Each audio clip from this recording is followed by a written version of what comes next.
तो ये आया y directly proportional q by e। ठीक है। अब जितने भी पार्टिकल हैं वो सेम इलेक्ट्रिक फील्ड में ही चल रहे हैं, तो क्या रखा आपने,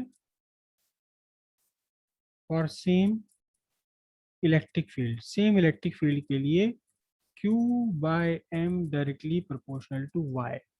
जिसके लिए y एक्सिस, जिस पार्टिकल के लिए y एक्सिस पर डेविएशन ज्यादा हो जाएगा, वही पार्टिकल आपके लिए q बाय m की वैल्यू ज्यादा है। अब मैं फिर से बना रहा हूँ, देखो इन पार्टिकल्स का जो पाथ गिवन है, एक पार्टिकल का पाथ ऐसे गिवन है, दूसरे पार्टिकल का पाथ ऐसे गिवन है, तीसरे पार्टिकल का पाथ ये गिवन है।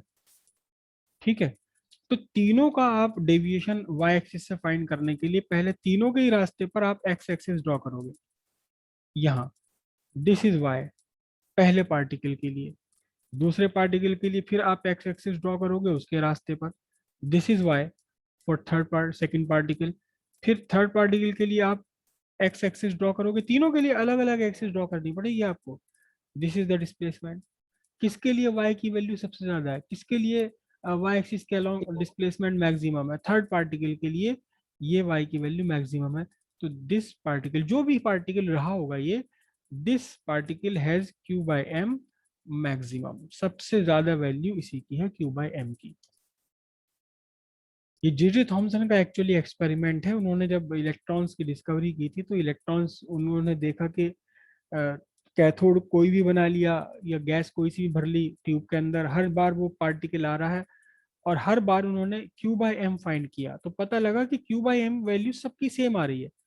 जो जे जे थॉमसन ने एक्सपेरिमेंट किया था, कौन सा एक्सपेरिमेंट था याद कीजिए, कैथोड एनोड बनाए थे यहाँ पर, फिर यहाँ से कैथोड रेज निकली थी, इसको 40-50 हज़ार वोल्ट दिया था उन्होंने।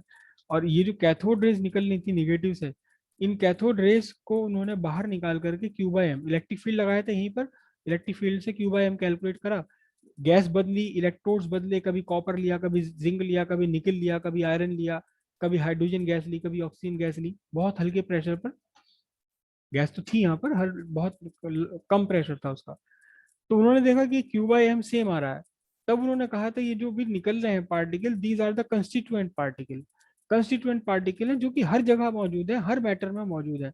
इससे पहले जो डाल्टन ने कहा था, उन्होंने कहा था कि एटम इज इनडिविजिबल, लेकिन उन्होंने कहा कि नहीं, एटम से भी छोटा एक एटम के अंदर कोई पार्टिकल है, और इसका, क्योंकि इलेक्ट्रॉन, इलेक्ट्रॉन वर्ड का मीनिंग होता है लाइटेस्ट, सबसे हल्का, तो इन्होंने इसका नाम दे दिया था इलेक्ट्रॉन। क्यों? क्योंकि क्यू बाई एम बहुत बड़ा आ रहा था इसके लिए, बहुत बड़ा आ रहा था। कब अब बड़ा आएगा q by m? Q by m की वैल्यू बड़ी तब आएगी जब एम छोटा होगा। उन्होंने कहा बहुत हल्का पार्टिकल है ये, जिसलिए इसकी वजह से क्यू बाई एम बहुत लार्ज वैल्यू आ रही है, तो इलेक्ट्रॉन इन्होंने इसका नाम दे दिया था। और ये पाया कि ये इलेक्ट्रॉन हर जगह, हर मैटर के अंदर मौजूद होता है। जे जे थॉमसन एक्सपेरिमेंट पहले हुआ करता था ऐसा एग्जाम्स में, सिलेबस में बहुत पहले, अब से 30 साल पहले यूपी बोर्ड में।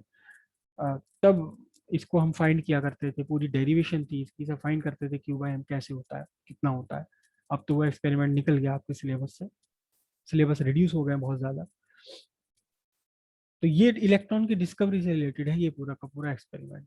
क्लियर हो गई बात आपकी सबकी?